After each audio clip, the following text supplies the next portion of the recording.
حضرت مرزا مظہر جانے جانا فرماتے ہیں کہ بارش ہوئی تھی تازی تازی، دلی میں تازی تازی بارش ہوئی. ایک بابا لکڑی کے جوتے پہنے کھڑا ہوں، اللہ اللہ اللہ، اسی کسے دے کچھ بھی نہیں لگ دے، نہ کوئی ساڈا دردی.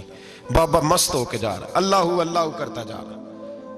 ایک طوائف اپنے کوٹھے سے اتر کے تو سیڑھیوں پہ بیٹھی تھی، ساتھ اس کا یار بھی بیٹھا تھا. بابا اپنی مستی میں جا رہا ہے تو بابا جی کے پیروں سے کچھ مٹی اڑی تو اس عورت کے کپڑوں پہ پڑ گئی. پرواہ ہی نہیں، بزرگ گزر رہے ہیں. وہ یار اس کا دوڑا ہوا آیا، اس نے آ کے تھپڑ مارا. کا خیال نہیں سارے اس کے کپڑے آلودہ کر دیے، تو کدھر تیرا دماغ نہیں ٹھیک؟ بابا نے نظر اٹھائی، کہا بیٹے میں نے دیکھا نہیں، چل اللہ تیرا بھلا کرے، تو نے بدلہ لے لیا. بابا جی چپ کر کے وَإِذَا خَاطَبَهُمُ الْجَاهِلُونَ قَالُوا السَّلَامَ، چپ کر کے گزر گئے.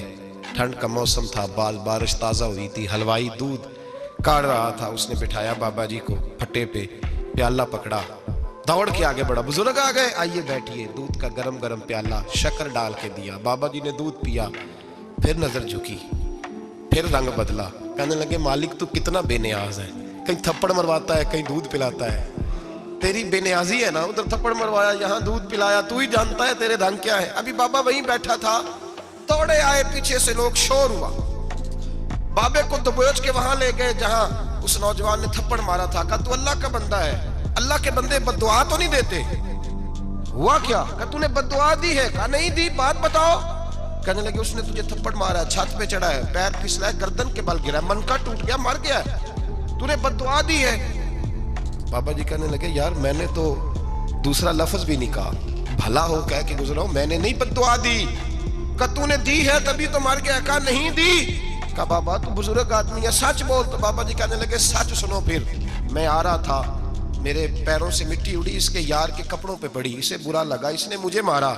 جب اس نے مجھے مارا تو میں کوئی لاوارث تو نہیں تھا، جب اس نے مجھے مارا تو میں کوئی لاوارث تو نہیں تھا. مجھے دشمنوں نہ چھیڑو، میرا ہے کوئی جہاں میں ابھی پکار لوں گا، نہیں دور ہے مدینہ. اس نے مجھے مارا تو میں کوئی لاوارث تھا کہ میرا بدلہ کوئی نہ لیتا.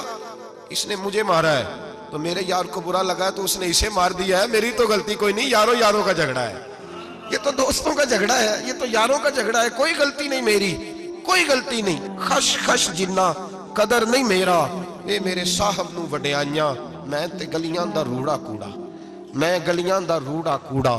مینوں محل چڑھایا ہے سائیاں، مینوں محل چڑھایا ہے سائیاں. فرمایا اس نے مجھے لاوارث سمجھا تھا کہ تھپڑ مار کے گزر جائے، میرا کو پوچھے گا ہی نہیں. حضرت فضیل بن عیاض فرماتے ہیں ایک جوان تھا، مسجد میں آیا، لوگوں سے کہنے لگا روٹی کھلاؤ. کسی نے توجہ نہ کی. اس نے کہا میں رب بتانے والا ہوں، میری طرف دیکھو تو صحیح. کسی شخص نے خیال ہی نہ کیا. پھر اس نے کہا یار تھوڑا سوچو. نمازیوں سے کہا، اہل علاقہ سے کہا، انہوں نے کہا تیری طرح کے بڑے درویش دیکھیں. مسجد کے محراب میں وہ رب کریم کا بندہ انتقال کر گیا. جب فوت ہو گیا نا، لوگوں کا مزاج ہے، بیمار کو دوائی نہیں دیتے، جنازے پہ وقت پہ پہنچ جاتے. جب کوئی گر رہا ہوتا ہے تو سہارا کوئی نہیں دیتا، جب کوئی گر جاتا ہے، ٹانگ ٹوٹ جاتی ہے، تو تیمارداری کو زمانہ پہنچ جاتا ہے. اور بزرگ وہ نوجوان اللہ کا نیک بندہ مسجد کے محراب میں فوت ہو گیا.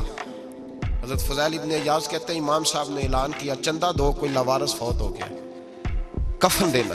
چندہ کٹھا ہوا، کفن خریدا، جنازہ پڑھا. عشاء کے بعد دفن کر کے آئے. فجر کی نماز کے لیے جب امام اور مؤذن مسجد میں آئے تو چیخیں مارنے لگے، تڑپنے لگے، دور دور تک آوازیں پھیل گئی. دنیا دوڑی آئی، کیا ہوا؟ کہنے لگے وہ جو تم نے کفن پہنایا تھا وہ یہاں پڑا ہوا ہے، اور دیکھو کفن پہ تحریر لکھی ہے. تحریر کیا ہے؟ عرش کے مالک نے فرمایا میرے دوست نے روٹی مانگی، تم نے دی نہیں. اس نے تمہیں میرے قریب کرنے کے لیے اپنی طرف توجہ کرائی، تم نے کی نہیں. اور میرا یار تمہارے کفن کا محتاج تھا، سنبھال کے رکھو اپنا کفن، میں نے اسے جنت کا لباس عطا فرما دیا ہے، سنبھال کے رکھو. یہ کوئی لاوارثوں کا ٹولہ ہے؟ یاد رکھیں جو وارث والے ہیں، وارث والے ان کا رنگ اور ہے، جو ماننے والے ہیں ان کا مزاج اور ہے.